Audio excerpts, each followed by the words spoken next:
If I had a coin for every time the United States government has issues with the video games, I have $1.50. It's not much, but it's weird. It happened more than a couple times. And just to be clear, when I say real problems, I mean the kind where the government actually steps in. Because if we start counting random politician opinions or outraged parent groups, yeah, I had a big bang outflowing. But if we want to go back to the first serious attempt to take video games down, we had to travel all that way back to the 1992. After Christ. Back then, the few violent games that exist had blurry and explicit graphics. Nobody really knew about them, or simply, nobody cared. No. Wait. Until Mortal Kombat showed up, what changed wasn't just the violence, it was the popularity. More kids were playing it, and more parents were horrified by those red pixels. And don't even get me started on the fatalities. The funny thing is, at first, Mortal Kombat didn't even advertise them. Players didn't know they exist. The developers did something brilliant. They let the secret reveal itself in arcades. And like it always happened, it only took one person, one player, one correct input, and BOOM! That first fatality. It was like discovering fire. The rumor starts spreading across arcades all over the country that if you press the right buttons, you could destroy your opponent in brutal ways. It became a urban legend, but this time, it was real. Yo, I saw how to make H-Real scum your head off yesterday. Nah, that's nothing. Today I saw Raiden blow up Liu Kang. Hell nah. Y'all fell for a bunch of fake news. That's impossible. I'm not saying that discovering fatality was the only thing that led to Mortal Kombat's success, but it was definitely one of its cornerstones. That rest is history. Mortal Kombat popularity started skyrocketing, and by 1993, after dominating arcades, that console version arrived. On the SNES, that game was heavy with censor, blood was replaced with sweat, and many fatalities were removed for Arthur. The Sega Genesis version also has the bullet removed, but there was a code that was discovered accidentally, and I really want to emphasize that accidentally. That removed the censorship and made it just as bloody as the arcade version. And that code, my friends, spread through every gaming magazine of the time. Now, let's pause here for a second. Because in this controversy that's about to spoil, we need to meet the other protagonists of the story. For that we have to go much further back, almost to the end of the Stone Age. We're talking about the year 1987, after Christ. That people at Digital Pictures, Imperial Trick have finished filming everything that will appear in the game, and it was ready to launch in the touch console, the Controvision. Never heard of it? Nah, don't worry. Almost nobody remembered it because it was a console project by Hasbro. With the cancellation of the Controvision, Nitro was shelved until 1991 in Japan. Sega released an add-on for the Genesis, the Sega CD, which in theory will allow Nitro to come out to the boat and reach the masses. So in 1992, with the launch of the Sega CD in North America, Nitro released on the same day as one of the launch titles. It was ready for the massive sale and... well, that's it. That's where it stopped. It was a commercial. Meh. The concept of the game was original. You are an operator watching over the house full of girls who you have to save from intruders by activating traps and different mechanisms. The whole appeal of the game was that it was almost like an interactive movie. And that's the reason why it couldn't exist on traditional consoles, until Sega released its Sega add-on for the Genesis. An add-on that didn't sell well, as a result, doomed the game to poor sales. Almost nobody even knew it exists, but out of the few who did, some people lost their mind. And now, we return to the year 1993, in the month of September. Mortal Kombat had already made the jump to consoles, sales were skyrocketing, it was the game of the moment, and the only thing everyone was talking about. Literally, until parents start to realize that the game that they have brought to the kids, titled Mortal Kombat, was in fact a Mortal Kombat. And that's when everything blew up. The media started holding debates against the game, and many parents' associations spoke out, demanding answers. While all of this was happening, a kid, after hearing all his friends talk about Mortal Kombat, asked his dad to buy him the game. Not realizing that that simple request will change the history of video games. Turns out, before buying the game, the kid's father decides to look into a bit and find out, much to his disappointment, that it was a game with quite a lot of red pixels. And he didn't stop there, he went straight to complain to his boss. And his boss was Joe Lieberman, the United States Senator. And just like that, Mortal Kombat reached the ears of the government. So here's how the timelines of events look. In September 1993, Mortal Kombat released on consoles and became a commercial success. Around late October to early November, Joe Lieberman learns about it and gets alarmed. For the rest of November 1993, Lieberman's team started building their case against video game, and this is where they discovered a forgotten night trap, and also picked up another game that was gaining some popularity, Legend Forces. By this, why are you looking at me like that? Did Legend Force catch your guard? Well, my friend, what can I say? I forgot to include in the script, and by the time when I realized, well, it was really too late. But, just let me continue, okay? By this, okay, damn it. Let's talk about the game real quick. Let's do this one more time. Legend Forces was released in mid-1992 after Christ. It performed well on arcades, so it made a natural jump to consoles in 1993. It released for the Sega Genesis and the Super Nintendo.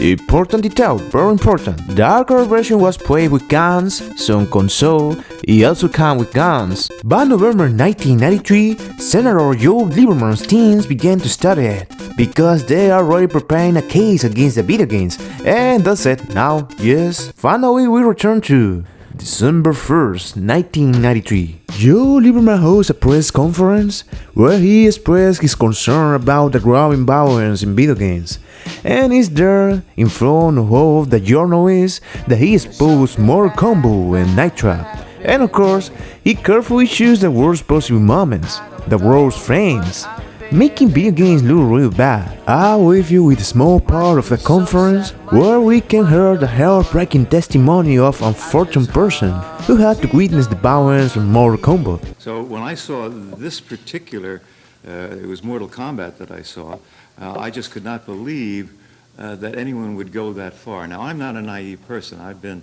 in the television industry for 45 years. And I know how important the bottom line is in this and related industries. And the bottom line is driving this. There's no kinder way to put it. So I did find it very difficult to believe that people would go that far for $1 to put this kind of material together in video software. As you can imagine, after this press conference, the issue exploded nationwide. Reports, interviews, debates about violence in video games. Now, we also need to understand the context. In the early 90s, the United States was a more violent country than it is today. The homicide rate was around 9 to 10 per 100,000 people. Today it's close to between 5 and 7. The reason behind that violence were many, but we're not going to get into that in this video. The point is, there had to be someone to blame, and video games, along with other industries, became the easy target. Now, to be fair to Caesar what is Caesar's, video games had no form of regulation. They were products being sold directly to kids, and even though many developers claimed the games had mature themes, the reality was different. Adults weren't interested in video games, at least not enough to be considered the main audience. What was needed was an age rating system. And in fact, that was Senator George Lieberman was aiming for. But the idea wasn't shared by everyone.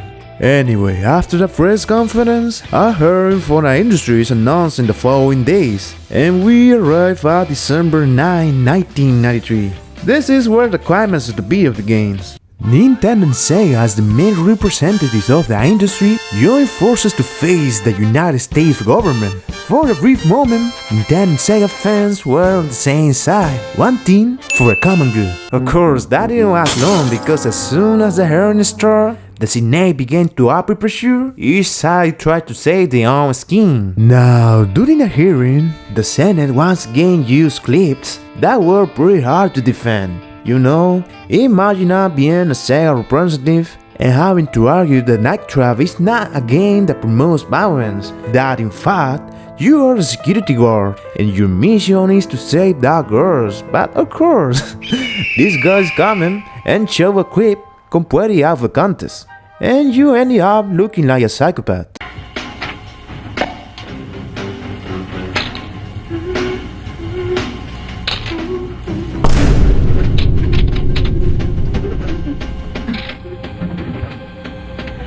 Megan, this is gonna work. You're not hearing me. Wait! What are you doing now? Megan,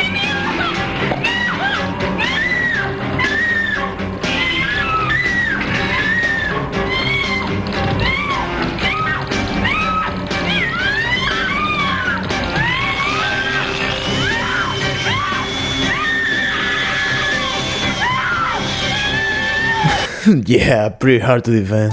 That rivalry between Sega and Nintendo was brought directly into the hearing. Each one wanted to make the other look like a real culprit.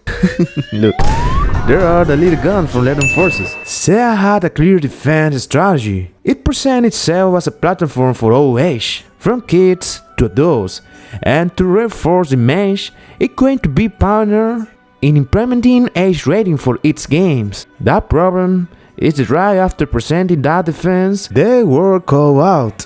The so-called rating system had appeared right after the Night Trap controversy, so more than prevention, it looked like a damage control. And just to make things worse, that system rated Mortal Kombat as suitable for age 13 and up. In fact, it was Nintendo's own representative who, seeing his rival already down on the ground, joined the senators to pile on. Let me make just a couple of other points. I can't sit here and allow you to be told that somehow the video game business has been transformed today from children to adults. It hasn't been, and Mr. White, who is a former Nintendo employee, knows the demographics as well as I do. Furthermore, I can't let you sit here and buy this nonsense that this Sega Night Trap game was somehow only meant for adults. The fact of the matter is, this is a copy of the packaging. There was no rating on this game at all when the game was introduced. Small children bought this at Toys R Us, and he knows that as well as I do. When they started getting heat about this game, then they adopted the rating system and put ratings on it. With eyes like that, who really need enemies? Man, I can't. The Sega representative was alone against the war. And do you view those over the age of 13 as mature? There's three designations that the Independent Rating Council chooses to designate the product. It's MA13, appropriate for teenagers and older, but not for young children with parental. But doesn't guidance have the word suggested. mature attached to that? Yes, I believe it does. And so the presumption is those over 13 years of age are mature? Yes. Are you kidding me? On the Nintendo side, they saw themselves as a family-friendly company. The kind that cares about what kids play. The kind with things like Night Trap, simple to insist. Because Nintendo has standards, values, principles. And yes, it's true, they censor Mortal Kombat. They remove the blood because on Nintendo, violence doesn't belong. Unlike the shameless excuses from the competition.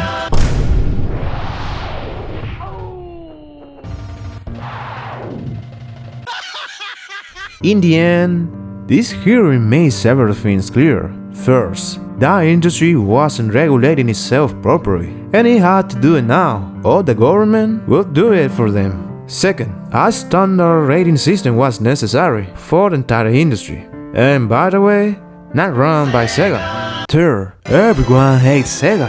Respect to the guy. You did well, man. It's just that you were up against the whole world. Are you kidding me? As a result for government pressure, and in response to the Video Game Rating Act, introduced by Senator Lieberman on February 3, 1994, companies were given a one-year deadline to create a regulatory body. Thus, 7 companies representing about 16% of the market agreed, but with one condition. The organization will only rate games, not decide which game could or couldn't be made. And to make sure this was enforced, companies like Walmart and Toys R Us made one thing very clear. They won't sell unready games. And so, in July 1994, the ESRB was born, the organization responsible for those little labels you see on video games. The result? Kids keep playing Mortal Kombat. Nintendo started looking for a partner to make jump to CD, and Sega, well, Sega keep being Sega. Like I said at the beginning, it hasn't happened as many times as people think that United States government seriously went after video games. But the few times it did, they made history. If you want me to cover the next one, just say the word. For now, that's all from me.